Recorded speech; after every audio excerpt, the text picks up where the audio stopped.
Hello students, welcome back our YouTube channel. इस video lecture में आज डिस्कस करने वाले हैं प्रोनाउन के बारे में, जिसे हिंदी में सर्वनाम कहते हैं। प्रोनाउन क्या है? प्रोनाउन की आवश्यकता क्यों है? प्रोनाउन कितने प्रकार के होते हैं? सेंटेंस में प्रोनाउन कैसे यूज होते हैं? प्रोनाउन को समझने से पहले आप हमारा नाउन का वीडियो लेक्चर अवश्य देखें। नाउन को समझे बगैर आपको प्रोनाउन समझ में नहीं आएगा। प्रोनाउन के बारे में पूरी जानकारी पाने के लिए वीडियो को अंत तक जरूर देखें। वीडियो को बीच में स्किप न करें, नहीं तो आपको प्रोनाउन का कॉन्सेप्ट अच्छे से समझ में नहीं आएगा। तो चलिए शुरू करते हैं।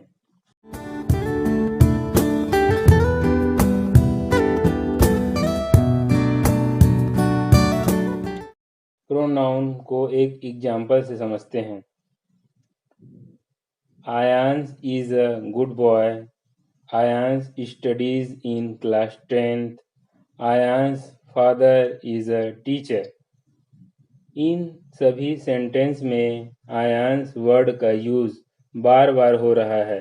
अगर यहाँ आयांश के बदले कुछ ऐसे वर्ड यूज करें जिससे सेंटेंस के सेंस में कोई परिवर्तन न हो तथा सेंटेंस पहले से बेहतर लगे, जैसे Aayansh is a good boy, he studies in class 10th, his father is a teacher.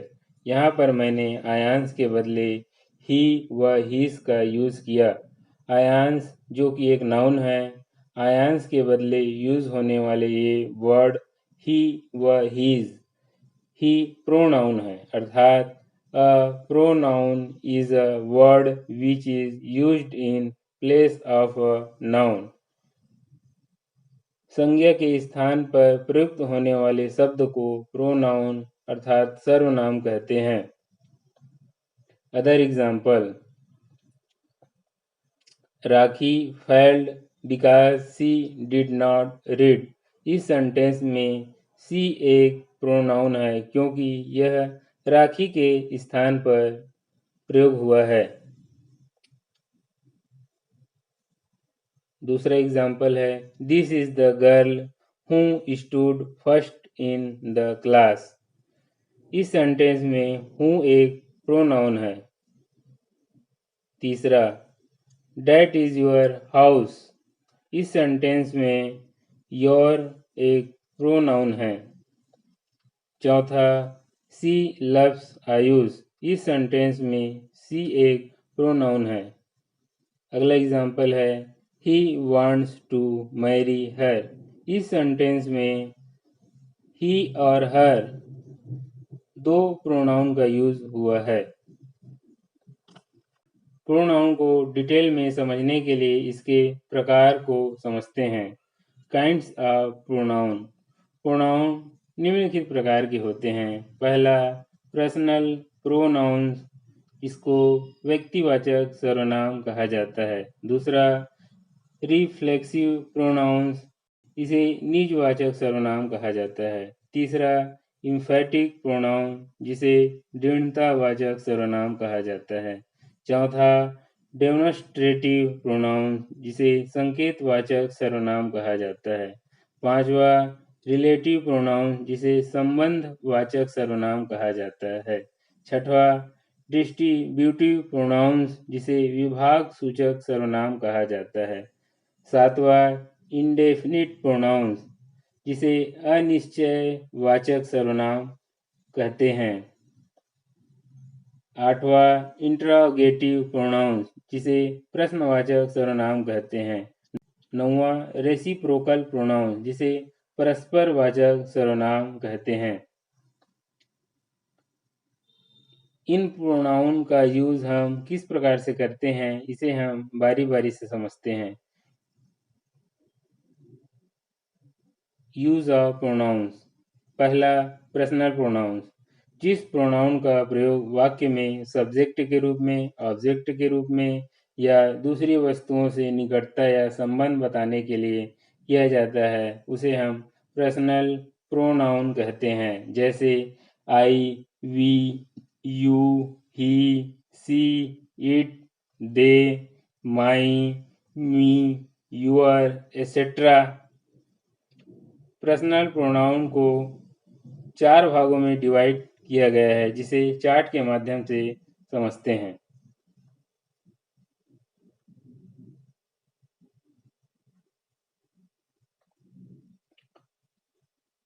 पहला है सब्जेक्टिव और नॉमिनेटिव केस। इस प्रोनाउन के अंतर्गत I, we, you, he, she, it, they आते हैं। दूसरा प्रोनाउन है ऑब्जेक्टिव और एक्यूसेटिव केस।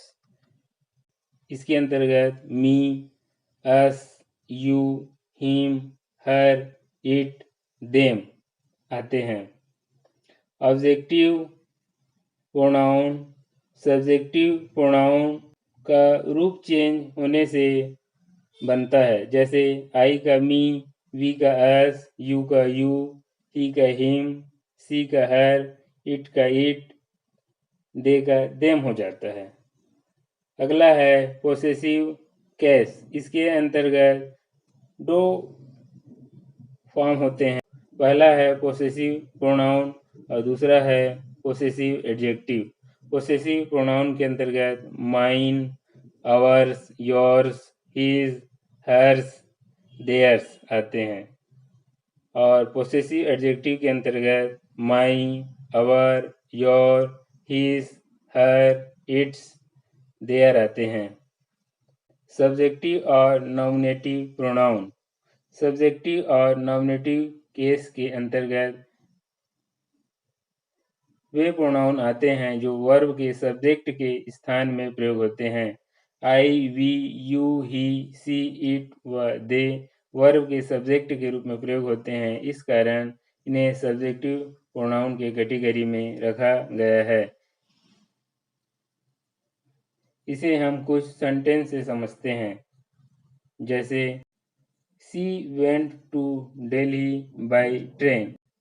इसमें सी वर्ब वेंट के सब्जेक्ट के स्थान में प्रयोग हुआ है, अतः यह सब्जेक्टिव प्रोनाउन है। इसी प्रकार से दूसरा एग्जाम्पल है you, he and I have decided to go there. इसमें यू, ही और आई वर्ब के सब्जेक्ट के स्थान पर यूज हुआ है, अतः ये तीनों सब्जेक्टिव प्रोनाउन होंगे। इसी प्रकार से Sarika and I have likely to go there. इसमें आई सब्जेक्टिव प्रोनाउन होगा।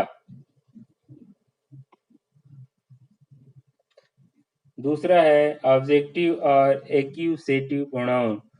ऑब्जेक्टिव और एक्यूसेटिव केस के अंतर्गत वे प्रोनाउन आते हैं जो सेंटेंस में वर्ब के ऑब्जेक्ट के रूप में प्रयोग होते हैं। ये मी, us, you, him, her, it व देम वर्ब के ऑब्जेक्ट के रूप में प्रयोग होते हैं। इस कारण इन्हें ऑब्जेक्टिव प्रोनाउन के कैटेगरी में रखा गया है। इसे हम एग्जाम्पल से समझते हैं।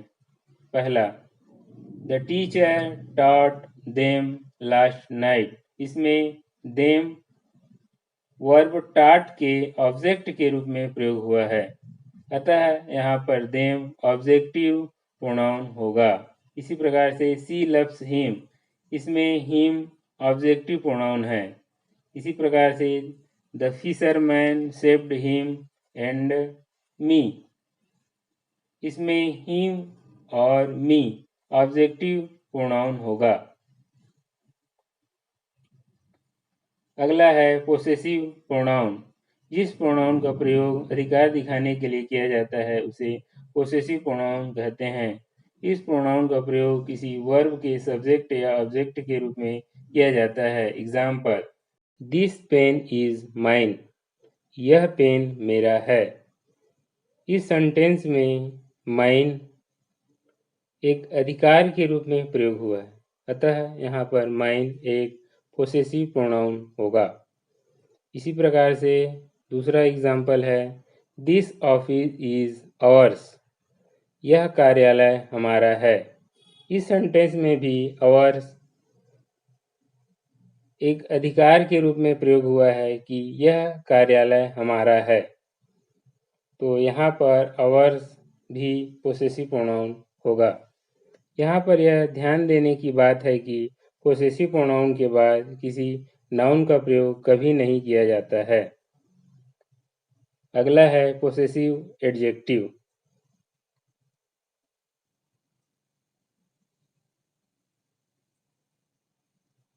पोसेसिव एडजेक्टिव में हमेशा किसी न किसी नाउन का प्रयोग होता है। इसे एग्जाम्पल से समझते हैं।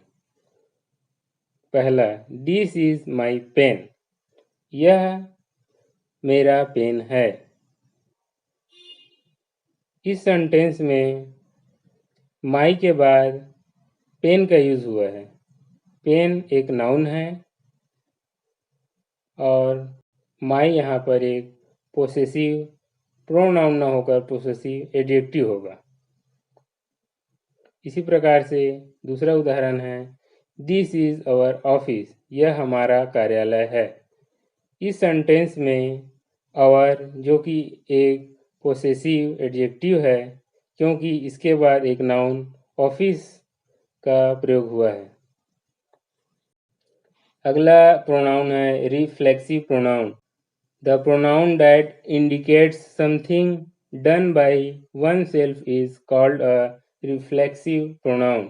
किसी स्वयं के द्वारा किए गए कार्य को सूचित करने वाले सर्वनाम को निजवाचक सर्वनाम कहते हैं।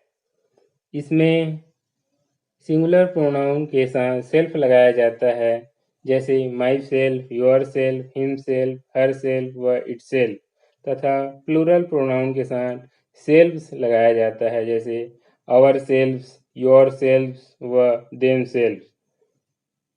रिफ्लेक्सिव प्रोनाउन को दूसरे शब्दों में यह कह सकते हैं, it represents the action performed by the subject is on the subject itself. अर्थात सब्जेक्ट के एक्शन का रिएक्शन सब्जेक्ट पर ही पड़ता है, उसे रिफ्लेक्सिव प्रोनाउन कहते हैं। इसे सेंटेंस के माध्यम से समझते हैं। They enjoyed themselves in the party. उन्होंने पार्टी में खुद आनंद लिया। इस सेंटेंस में पार्टी का आनंद उन्होंने खुद ही लिया। तो यहाँ पर देमसेल्व्स एक रिफ्लेक्सिव प्रोनाउन है। इसी प्रकार से she introduce herself to the minister. उसने मंत्री को परिचय उसने स्वयं दिया। तो यहाँ पर हर सेल्फ एक रिफ्लेक्सिव प्रोनाउन होगा। अगला प्रोनाउन है इम्फेटिक प्रोनाउन।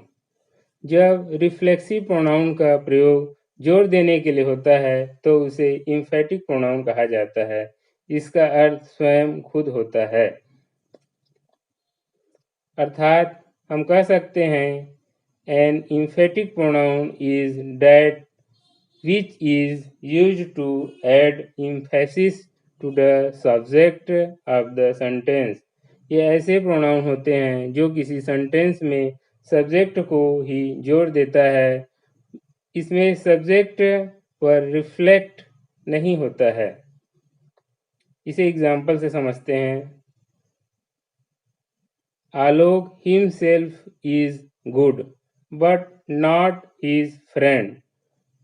आलोक खुद अच्छा है पर उसके दोस्त नहीं। यहाँ पर हिम से आलोक को जोर दे रहा है, उसको इम्फेसिस कर रहा है।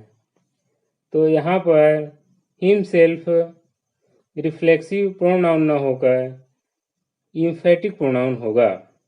इसी प्रकार अगला एग्जाम्पल है, Sita her self is responsible for this mistake. इस गलती के लिए खुद सीता ही जिम्मेदार है। यहाँ पर भी हर सेल्फ सीता को इम्फेसिस कर रहा है, अतः यहाँ पर हर सेल्फ इम्फेटिक प्रोनाउन होगा। अगला एग्जाम्पल है, the students themselves are late. छात्र खुद देर से आते हैं। यहाँ पर भी themselves एक इम्फेटिक प्रोनाउन होगा क्योंकि यह स्टूडेंट्स को जोर दे रहा है, न कि उसका रिएक्शन स्टूडेंट पर पड़ रहा है। अगला प्रोनाउन है डेमोन्स्ट्रेटिव प्रोनाउन। जिस प्रोनाउन का प्रयोग वाक्य में निकट या दूर के नाउन का बोध कराने के लिए किया जाता है, उस प्रोनाउन को डेमोन्स्ट्रेटिव प्रोनाउन कहते हैं। जैसे दीज, दैट, दीज, दोज आदि शब्दों का इस प्रोनाउन में यूज किया जाता है। निकट की वस्तु का बोध कराने के लिए सिंगुलर में दीज तथा प्लूरल में दीज का प्रयोग होता है। For example, this is a pen, यह एक कलम है। दीज आर पेन्स, ये पेन है। पहला एग्जाम्पल सिंगुलर के लिए यूज हुआ है और दूसरा एग्जाम्पल प्लूरल के लिए यूज हुआ है। इसी प्रकार दूर की वस्तु का बोध कराने के लिए सिंगुलर में डैट तथा प्लूरल में दोज का प्रयोग होता है। For example, that is a pen, वह एक कलम है। दोज आर पेन्स, वो कलम है। इन दोनों एग्जाम्पल में भी पहला एग्जाम्पल सिंगुलर के लिए प्रयोग हुआ है और दूसरा एग्जाम्पल प्लूरल के लिए प्रयोग हुआ है। अगला प्रोनाउन है रिलेटिव प्रोनाउन। जिस प्रोनाउन का प्रयोग वाक्य के दो भागों को जोड़ने के लिए किया जाता है, उसे हम रिलेटिव प्रोनाउन कहते हैं। यह वाक्य में प्रोनाउन के साथ साथ कंजक्शन का भी काम करता है। whom, which, whose, where, when, why, what, that relative pronoun के अंतर्गत आते हैं। इसे हम बारी बारी से समझते हैं। पहला है whom। इसका प्रयोग व्यक्तियों के लिए सब्जेक्ट के रूप में होता है। हूँ के बाद प्रयोग किया जाने वाला वर्ब हूँ के पहले प्रयोग किए गए नाउन या प्रोनाउन के अनुसार होता है। अर्थात यदि हूँ के पहले प्रयोग किया जाने वाला नाउन या प्रोनाउन सिंगुलर है, तब हम हूँ के बाद सिंगुलर वर्ब का ही प्रयोग करते हैं, और यदि नाउन या प्रोनाउन प्लूरल है, तब हम हूँ के बाद प्लूरल वर्ब रखते हैं। इसे एग्जाम्पल से समझते हैं। I do not like the boy who has done it। इस एग्जाम्पल में who के पहले boy जो कि सिंगुलर है का प्रयोग हुआ है, अतः who के बाद has जो वर्ब है वो भी सिंगुलर में आएगा। इसी प्रकार से अगला एग्जाम्पल है I do not like those boys who have done it। इस एग्जाम्पल में हूँ के पहले बॉयज एक नाउन है जो कि प्लूरल है, अतः हूँ के बाद प्रयोग होने वाला वर्ब अर्थात हैव भी प्लूरल है। रिलेटिव प्रोनाउन के अंतर्गत अगला है ओम। इसका प्रयोग व्यक्तियों के लिए ऑब्जेक्ट के रूप में होता है। एग्जाम्पल है the student whom I met today was Sanjaya's son। यहाँ पर ओम जो है सब्जेक्ट न होकर ऑब्जेक्ट है। रिलेटिव प्रोनाउन के अंतर्गत अगला है विच। विच का प्रयोग ऑब्जेक्ट के रूप में होता है। इसे एग्जाम्पल से समझते हैं। This is the pen which I bought yesterday.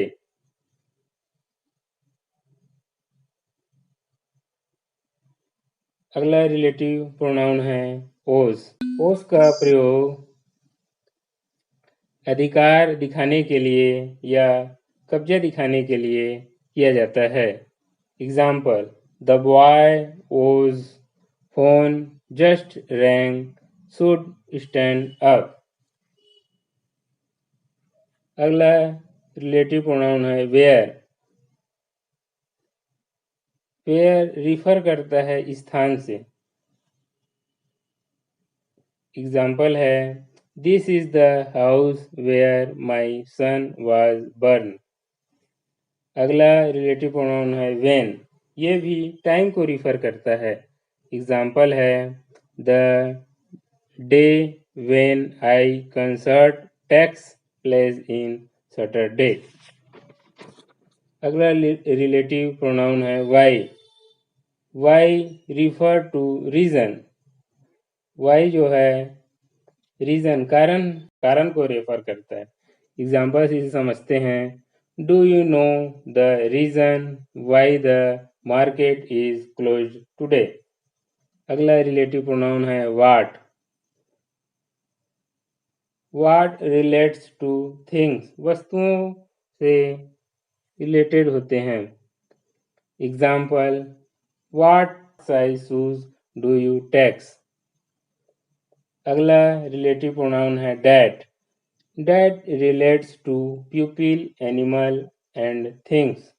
Example है 12 September is the date that I was born.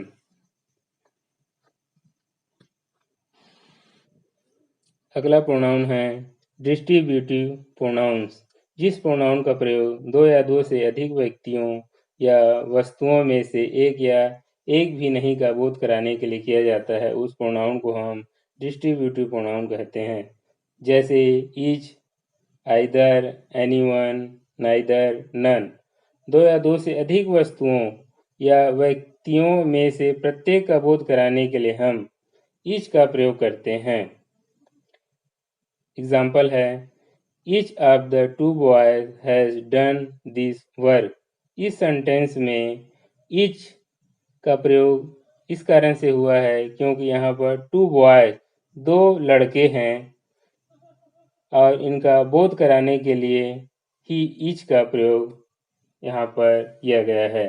इसी प्रकार से each of the 5 boys has done this work.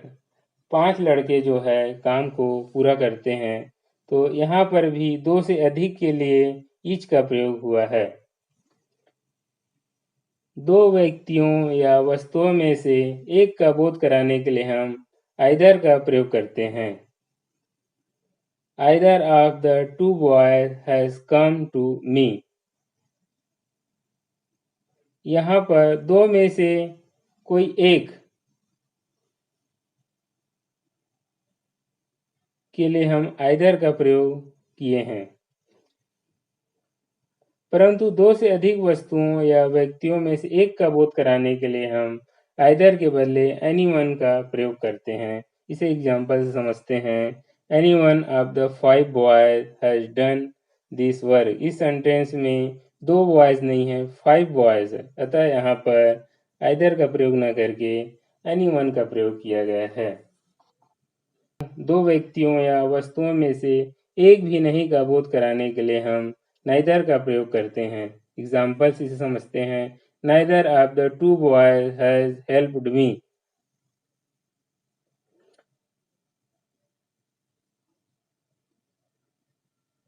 यहाँ पर दो लड़के में से कोई भी मेरा हेल्प नहीं करेंगे, तो अतः यहाँ पर नाइदर का प्रयोग किया गया है। दो से अधिक वस्तुओं या व्यक्तियों में से एक भी नहीं का बोध कराने के लिए हम नाइदर के बदले नन का प्रयोग करते हैं। एग्जाम्पल है none of the 4 boys has helped me. अगला प्रोनाउन है इंडेफिनिट प्रोनाउन। इंडेफिनिट प्रोनाउन जिस प्रोनाउन का प्रयोग किसी अनिश्चित संज्ञा के लिए किया जाता है, जैसे one, someone, somebody, nobody, anybody etcetera, उस प्रोनाउन को हम इंडेफिनिट प्रोनाउन कहते हैं। वन एक इंडेफिनिट प्रोनाउन है यदि वाक्य में इसका प्रयोग सब्जेक्ट के रूप में किया जाए, तब इसके साथ पोसेसिव केस में हम हमेशा ही वंस का प्रयोग करते हैं, हीज या हर का नहीं। Example one should do once duty. यहाँ पर वन सब्जेक्ट के रूप में प्रयोग हुआ है, अतः यहाँ पर हीज या हर न होकर वंस का प्रयोग पोसेसिव केस में किया गया है। अन्य सभी इंडेफिनिट प्रोनाउन के साथ पोसेसिव केस में हम हमेशा ही हिज का प्रयोग करते हैं जब जेंडर स्पष्ट नहीं हो, और जब जेंडर स्पष्ट हो तो मेल के साथ हिज और फीमेल के साथ हर का प्रयोग करते हैं। एग्जाम्पल है someone has done his duty. अगला प्रोनाउन है इंटरोगेटिव प्रोनाउन। जिस प्रोनाउन का प्रयोग वाक्य में प्रश्न का बोध कराने के लिए किया जाता है उस प्रोनाउन को हम इंटरोगेटिव प्रोनाउन कहते हैं। एग्जाम्पल है हु आर यू। यहाँ पर हूँ प्रश्न का बोध करा रहा है, अतः यह एक इंटरोगेटिव प्रोनाउन होगा। इसी प्रकार से अगला एग्जाम्पल है व्हाट आर यू डूइंग। यहाँ पर व्हाट प्रश्न का बोध करा रहा है, अतः यह भी इंटरोगेटिव प्रोनाउन होगा। अगला एग्जाम्पल है which of these gentleman is Suman. यहाँ पर विच एक इंटरोगेटिव प्रोनाउन है क्योंकि विच प्रश्न का बोध करा रहा है।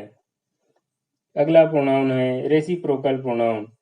ईच अदर तथा वन एनदर को रेसिप्रोकल प्रोनाउन कहा जाता है। सामान्यतः ईच अदर का प्रयोग दो व्यक्तियों अथवा वस्तुओं के लिए किया जाता है तथा वन एनदर का प्रयोग दो से अधिक व्यक्तियों या वस्तुओं के लिए किया जाता है। इसे एग्जाम्पल से समझते हैं।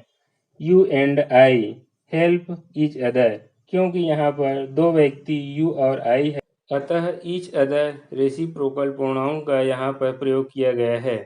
इसी प्रकार से the two brothers hat each other. इस सेंटेंस में भी दो लड़के हैं, अतः यहाँ ईच अदर रेसिप्रोकल प्रोनाउन का प्रयोग हुआ है। वन एनदर का प्रयोग। Example all of the students had one another. सभी स्टूडेंट अर्थात दो से अधिक स्टूडेंट होने के कारण इस सेंटेंस में रेसिप्रोकल प्रोनाउन के रूप में वन अदर का प्रयोग हुआ है।